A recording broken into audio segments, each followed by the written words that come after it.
Is justice when people get what they deserve? Let's consider. Hello, philosophers. I'm Chico. Welcome to the Philosopher Show, where we consider the greatest questions of human history. What do we mean when we say we hope justice is done? When we hope justice is served? What does that mean?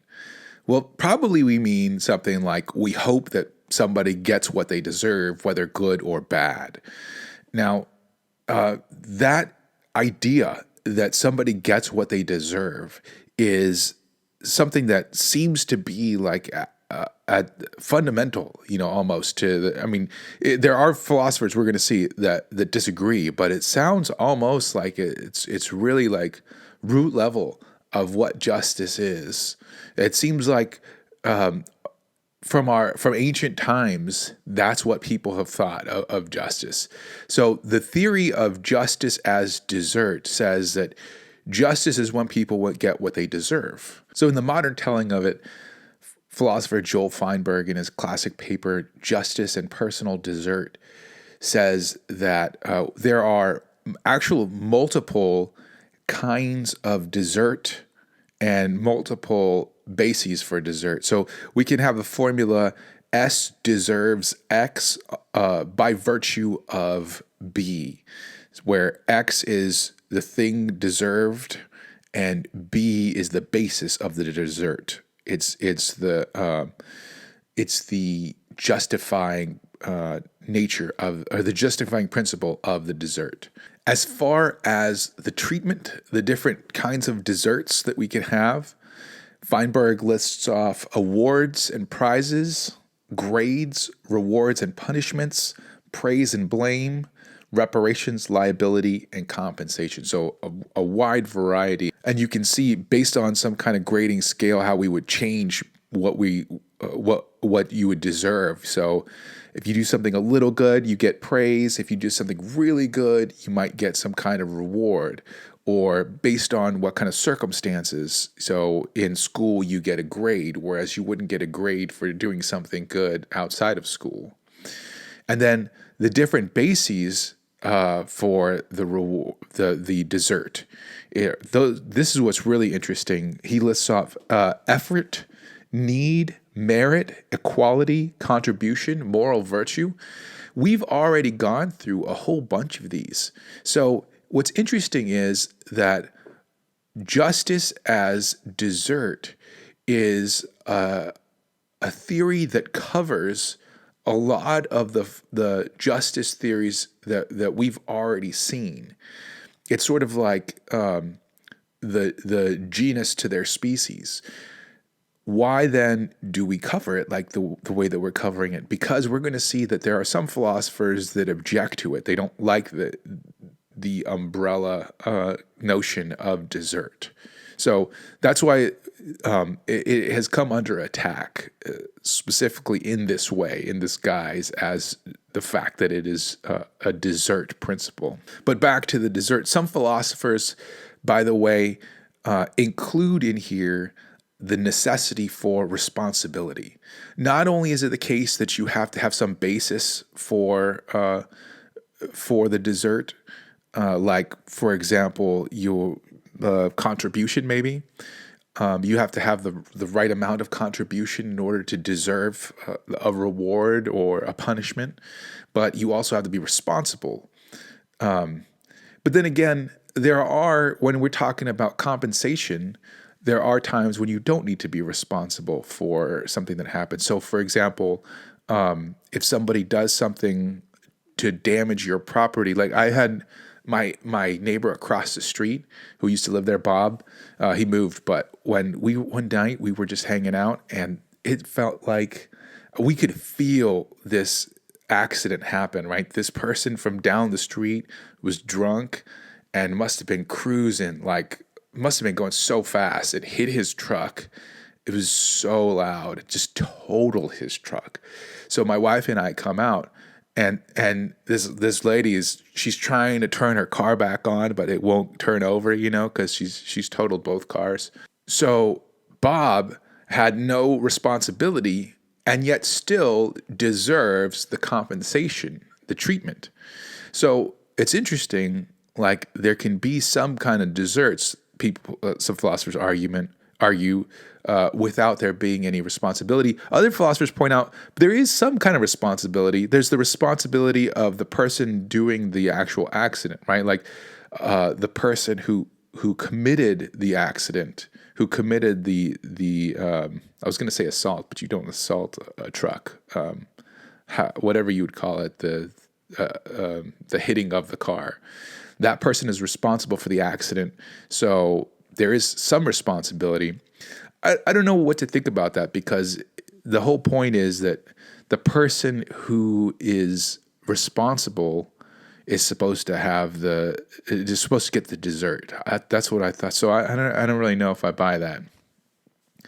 But I definitely don't agree with philosophers that say, some philosophers say, no, there are some cases where there's no responsibility at all and there's still dessert. For example, if like Bob's car got hit by a meteor, and then he would deserve for his car to be repaid. He would deserve some kind of compensation, even though nobody was responsible for that. To me, at that point, I don't think we're talking about dessert anymore. I don't think you deserve something if it's an act of nature, but that's just me. So that's Feinberg's really excellent taxonomy of dessert. There's also an interesting distinction that philosophers make between merit and dessert. So merit, philosophers will say, has to do with a characteristic you have. Dessert has to do with something you do. So here's the formula for merit. S merits M in virtue of some characteristic or quality Q which S possesses, whereas S deserves D in virtue of doing or attempting to do A. So notice you merit something because of something about you, but it's not something that you've actually done. So like this might be winning a beauty pageant. Let's say, I know some beauty pageants you have to like answer some questions, or so there's some things that you have to do, but pretend there's a beauty pageant that's purely based off of looks. So you might win the beauty pageant because you're the most attractive person there. Great, but you didn't do anything for that to win that. You just have something about you, right? So in that case, you would merit that reward or that award, but you wouldn't deserve that award. Or let's say that you won a scholarship because you were really smart, but you don't actually do any work, right? They just tested you, and you just tested super top level. You would merit the scholarship, but you wouldn't deserve the scholarship.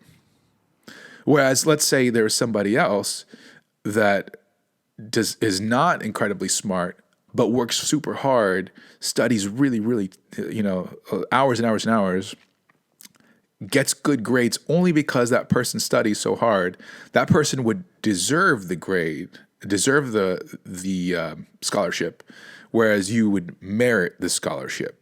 So you see the difference. Like one has to do based on what you do, the other based on something about you, a characteristic about you. Or here's another good example. When I was in high school, I ran track, and my senior year, like I ran sophomore, junior, senior year, and my event was the 400, but I also ran like the 4x1, and my buddy came out senior year and had not worked hard at all. Like he was really just a basketball player. I won't say his name. I don't think he would mind if I said his name. But anyway, he came out, and like it wasn't like he didn't try at all. He just smoked me. Like he was just so fast in the 100.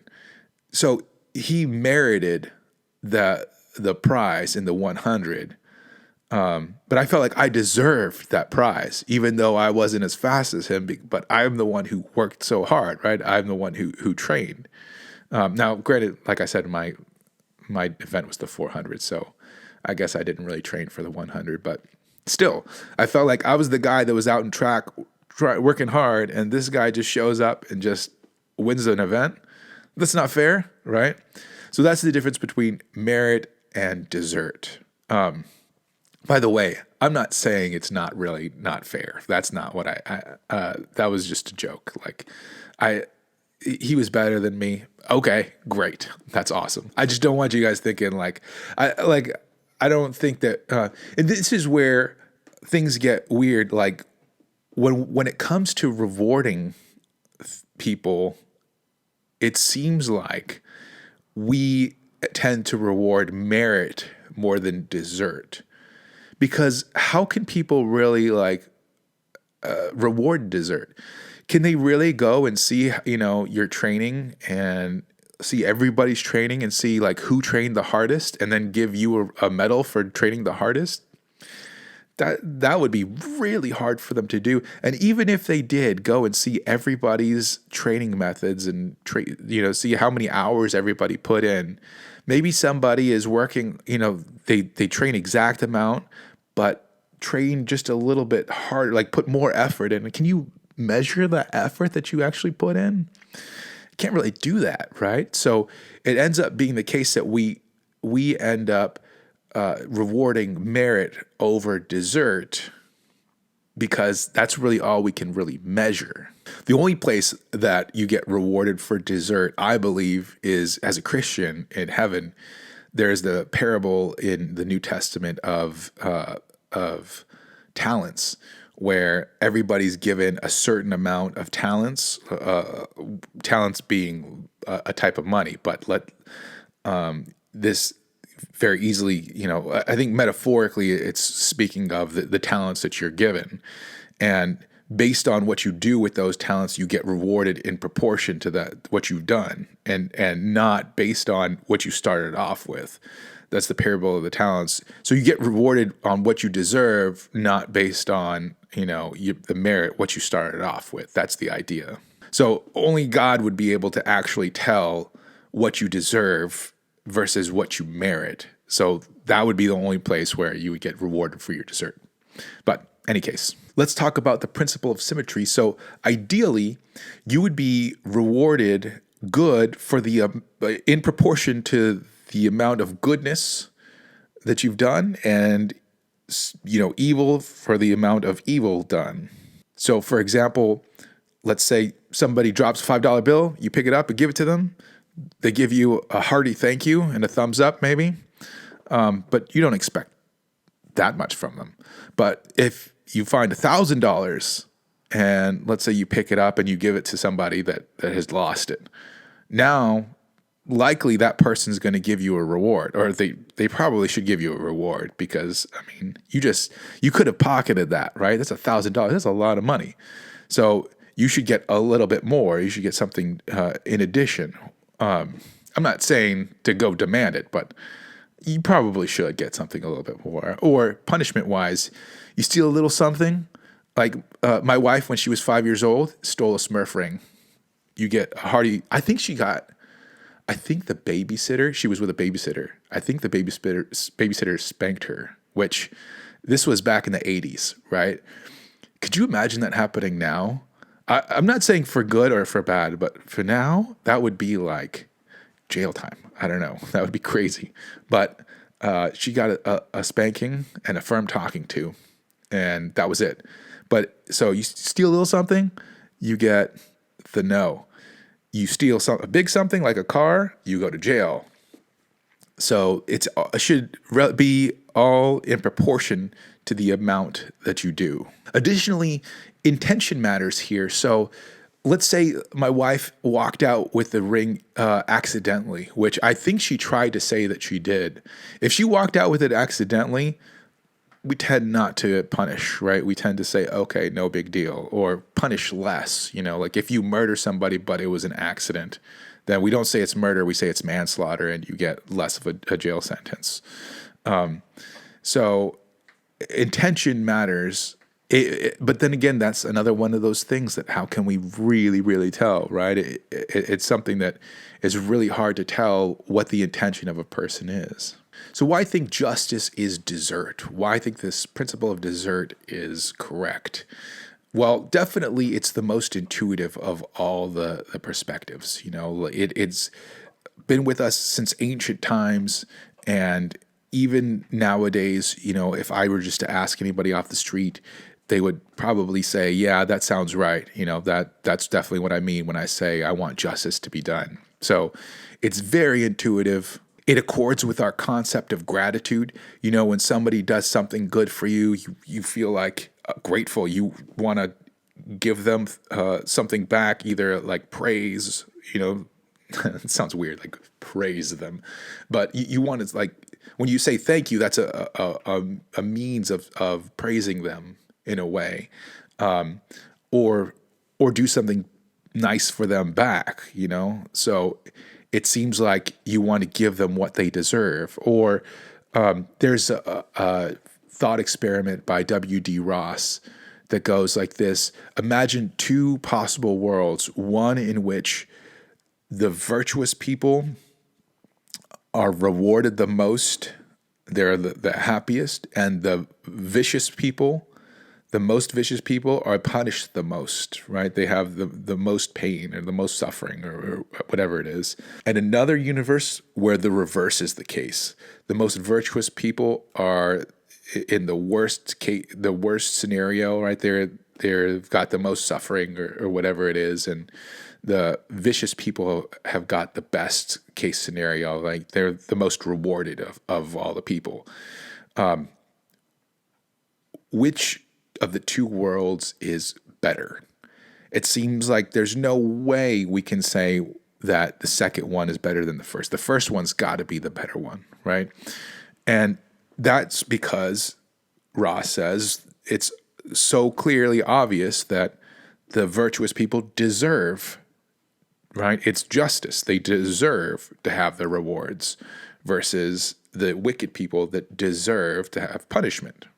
And we would be upset if it happened the opposite way. And additionally, one good thing about this view is that it encourages people to be virtuous. If you reward people for doing the right thing, then they are more likely to do the right thing. And if you punish people for doing the wrong thing, they're more likely to not do the wrong thing. So there's good in that.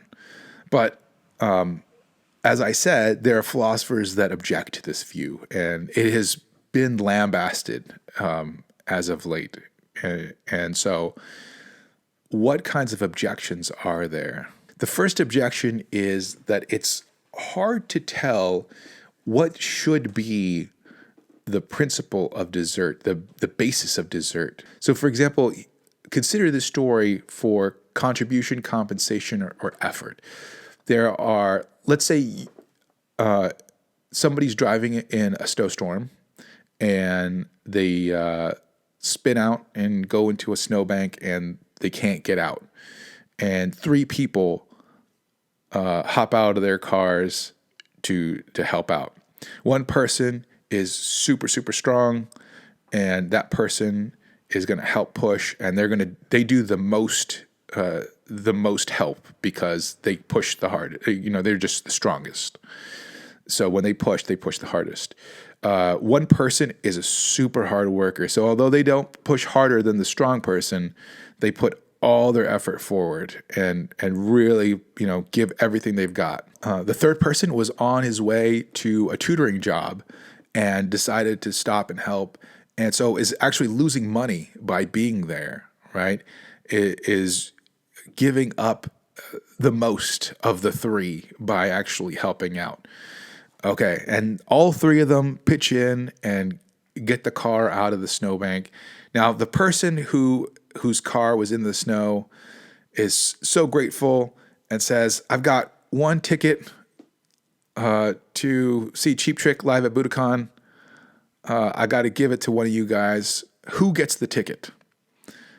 It seems like, who deserves it? Do we give it to the person who contributed the most, the strong man, the person who put forth the most effort, or the person who should be compensated for their time or the money that they